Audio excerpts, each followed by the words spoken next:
Hello, everybody. Welcome back. I am Purva Gulyani, your accredited practicing dietitian from Dietya.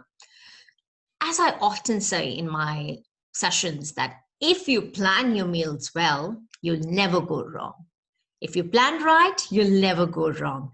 And that is the key to success. And that is the key to make sure that you're able to achieve your health goals. And the most important thing, you are able to live healthy in a sustainable way, right? It's not about crash dieting. It's not about losing weight. It's all about living a healthy life. So, today I'm going to share some tips and tricks that I love, and I hope that they can be useful for you too. So, let's talk about why do we need to do meal planning. The most important thing to understand is that once we start planning our meals, we become aware of what we are eating. And then this would help you to follow the healthy plate food model, which we often show in our sessions, which is something like this. So where half of your plate is supposed to be filled with vegetables, 1/4 with protein, lean source of protein, and 1/4 with carbs, low GI carbs, right? Which are low glycemic index carbs. So that is the most important reason that once you plan your meals, you will be able to make sure that you're eating like this. That's first thing, and which will definitely give you better nutrient intake, better portion control. And for me, the most important thing that why I love meal planning is that it saves a lot of time, money, and food wastage. We can use whatever is left in the fridge and turn it into something delicious. So just be mindful about that we save a lot of time, money, and effort. It's really there. And once you have a meal plan ready, once you have a pattern ready, there are chances of you to comply to it more.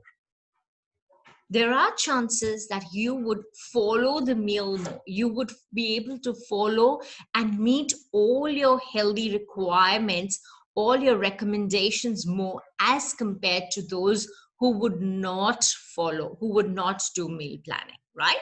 And all this definitely reduces your stress. You don't have to worry about getting your nutrients. You don't have to worry about the portion control. You don't have to worry about cooking all the time and, spending that time just in the kitchen when you can do whatever you love, whether it's spending time with your family, doing exercise, getting into your hobby or whatever. So please, please, please plan your meals. And this would be so, so helpful for you. Now, we'll talk about the steps, right? So the first step is take inventory. Make sure you check what is in your fridge. Make sure you check what are the leftovers that you have that you can use, because that is how we are going to save money and even food wastage. So check your fridge, go through your pantry, see the expiry dates, and try to take out all the stuff that you have and try to use them first. Next step would be plan your meals.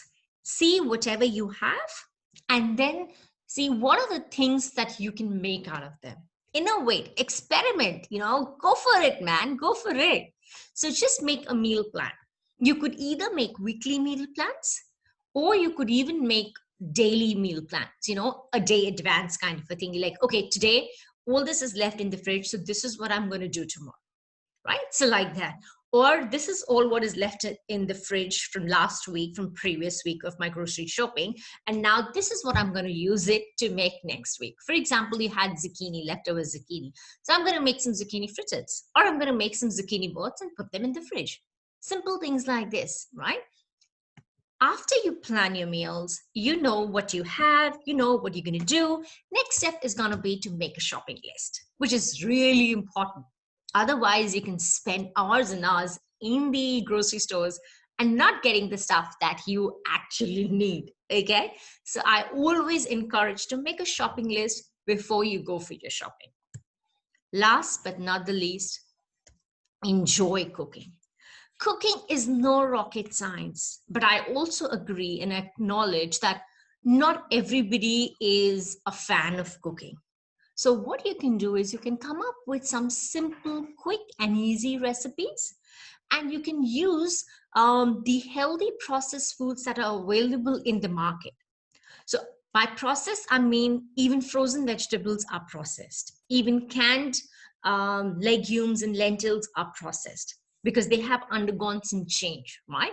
So everything which you get in the market is processed. For that matter, even the vegetables that we buy, they have undergone a whole process, and then that is why they are till your table, right? From the farmers till your table. So take advantage of all the healthy processed stuffs that are still available in the market to make your life easy. It's not necessary to cook everything from scratch, but yes, if you do, it is advised. And enjoy the process of cooking. Uh, I love it. So I'm a big fan of it, but I'm sure it's not everybody's cup of tea. So please look for simple ways to make your life easy. You don't have to go fancy. You don't have to get those fancy cookbooks. Just go simple, right? Now I'm going to share some ideas with you. For example, the super bean bowl, right? So I prepared these veggies, the rice, and the beans well in advance. And then we can put them in small containers and we stack them up in the fridge. Now, here I would like to point out one very important thing. If you think that you're going to reheat or cook or, use this in that same container that you're storing, my recommendation is going to be please use a glass container.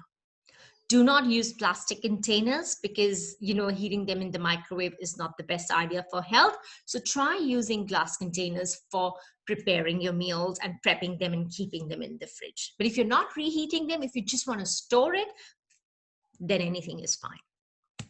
Next, soups. Who doesn't love soup? Especially on a cold day, a warm, cup of soup is the only thing that you want.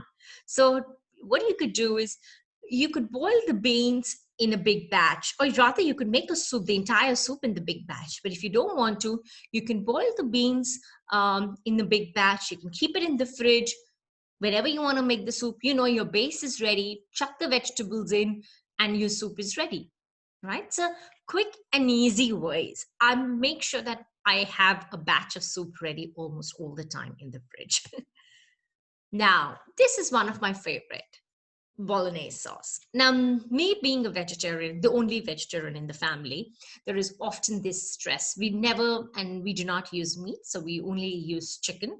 So what I personally love doing is that I would make bolognese with heaps and heaps of vegetables. Whatever I see left in the fridge goes into my bolognese. And then I try adding lentils to that so that everybody can get a lot of fiber and everybody can get all the goodness from the lentils that we have. We have talked about it a lot already. So, and in this, when I'm making this, I do use a sauce, the pasta sauce bottle. But the best part is that only one bottle of pasta sauce is enough to serve 2 meals for 4. So that ways we are using the processed stuff, but in a very small quantity.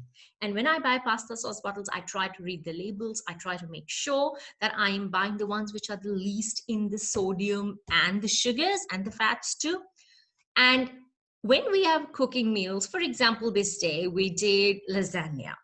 And when we did lasagna, because I'm a vegetarian, for everybody it was veggies and chicken mix. But for me, it was only veggies with the lentil bolognese. And if someone does not want to eat a lot of veggies, still they're getting heaps of vegetables in the bolognese sauce that I don't need to worry about that. So this is one more idea. Next, who doesn't love curries, don't you? Because we make a lot of curries in our regular daily basis. I don't remember ever buying those bottles of curries, paste and all. So we make a big batch of this Indian curry paste, which is mainly made from ginger, garlic, green chilies, if you like, all whole spices, and onion and tomatoes. And the amount of oil you want to use in this is really up to you. But I always recommend to use less amount of oil and make a big batch of this, because cooking this takes time, man. It really takes time. So if this is done and if this is ready, whatever you want to eat with, whatever you want to use it for, If you want to use your chickpeas with it, if you want to use your chicken with it, if you want to use your goat with it, or you even want to use it as dry with cottage cheese or mixed veg kind of a thingy, you can add water to this, you can add some coconut milk if you feel, whatever way you want to twist this. But making a big batch of curry paste would always come handy to you. And it has all the goodness of all the herbs and spices, curcumin, black pepper, everything, that we buy from, we take in our tablets. So I would always recommend making this in a big batch and keeping it. Last but not the least, marination. Now, marinating your meats in your own marinades and keeping them in the freezer is one of the easiest thing that you can do, and one of the most time-saving things that you can do for yourself, guys. So, and you know what's in this. So your sodium intake, your overall fat intake is so less, right? So for example, over the weekends, what I would do is I would marinate 2-3 different flavor or 2-3 different seasoning of meat. And then whenever we are hungry for a meal on the sides, just put them in the air fryer or in the oven, and or in the pan, and they're ready in 15-20 minutes. And because the marinade has been sitting in the chicken for so long, it tastes delicious. It tastes yum. So here you can see this is chicken tikka, and this is a pesto chicken that I made, and it came out really well. Now, I use the BPA-free bags, food bags, but the only reason why I use these bags because it makes stacking easy in the freezer when they're stacked one on top of the other. Otherwise, you can even use containers, but the only reason I prefer to use this is that the marinade makes it no messy stuff, and I can stack it easily in the freezer. But I do not cook in them, so that is what I do. And who says that you can only marinate meats? I love marinating my vegetables also. So here you can see the cauliflower, and it is a hit with all of us, right? Again, you're getting all the natural herbs, you're getting all the natural flavors in this.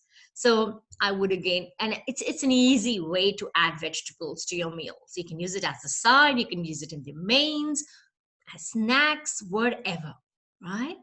So I hope you've enjoyed this video. Thank you so much for watching this. And please do let us know how do you feel about this. And if you have any other question, please do feel free to get in touch with us with all the details that we've mentioned here. We are more than happy to answer your questions. And if you want us to talk on any other topic or share information on any other topic, do let us know.